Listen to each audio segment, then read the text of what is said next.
Беру банку консервированной фасоли. Сегодня возьму красную фасоль, потому что у нее более плотная оболочка и она лучше держит форму в омлете. Первым делом отправьте содержимое банки на дуршлаг или металлическое сито, как у меня. Фасоль промываю. Это убирает лишний крахмал. Пока фасоль отдыхает, переходим к главному герою сезона. Один средний кабачок или цукини, тут выбор за вами. Результат будет отличный в обоих случаях. Нарезаю его достаточно толстыми кругляшами, примерно 1,5 см. Многие привыкли резать овощи такими слайсами, но здесь нужна именно толщина. Широкие куски позволяют кабачку сохранить сочность внутри. После того, как кружочки посолили, им нужно дать постоять. Как только кабачок пустит сок, его перекладываю на бумажное полотенце. Промакиваю каждый кусочек.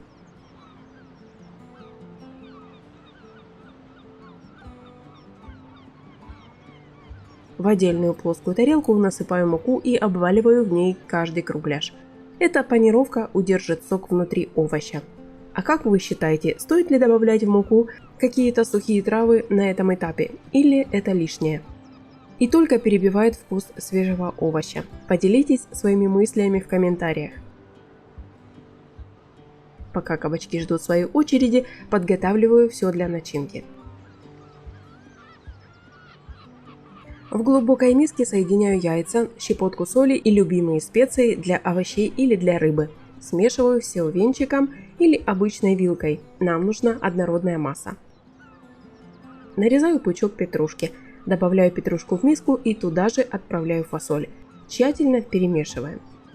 Напомню, что в описании под видео и в конечных заставках есть и другие подборки быстрых блюд, которые помогут составить меню на день. Там же вы найдете и список продуктов к этому рецепту.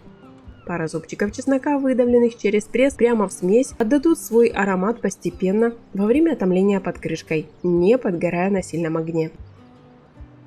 Дальше добавляю 1 столовую ложку муки прямо в яичную массу.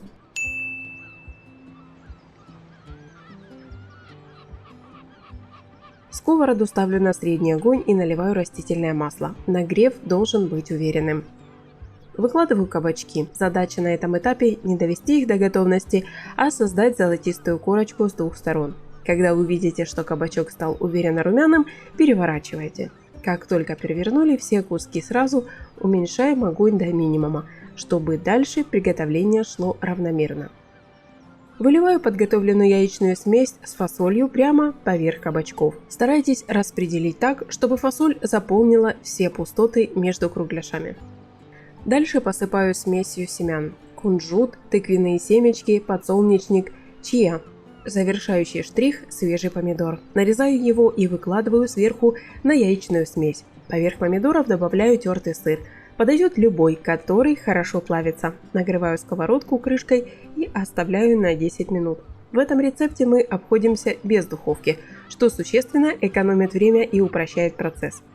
За эти 10 минут кабачок дойдет до мягкости, но благодаря тому, что нарезка была широкими кусочками, он не развалится и сохранит свою форму. Сыр расплавится, семена слегка пропарятся, а яйца с фасолью создадут нежную текстуру. Это идеальный пример того, как быстрая запеканка на сковороде может заменить полноценный обед или ужин. Хочу сказать огромное спасибо за все теплые слова в комментариях под прошлыми видео. Поддержка невероятно вдохновляет снимать для вас новые рецепты. Посмотрите, как аккуратно выглядят кабачки. Они стали мягкими, но при этом держат структуру. Фасоль внутри яичной массы стала еще нежнее. А сырная корочка выглядит очень аппетитно. Если понравился этот подход к простым продуктам, поставьте лайк. Приятного аппетита и до встречи в новых видео!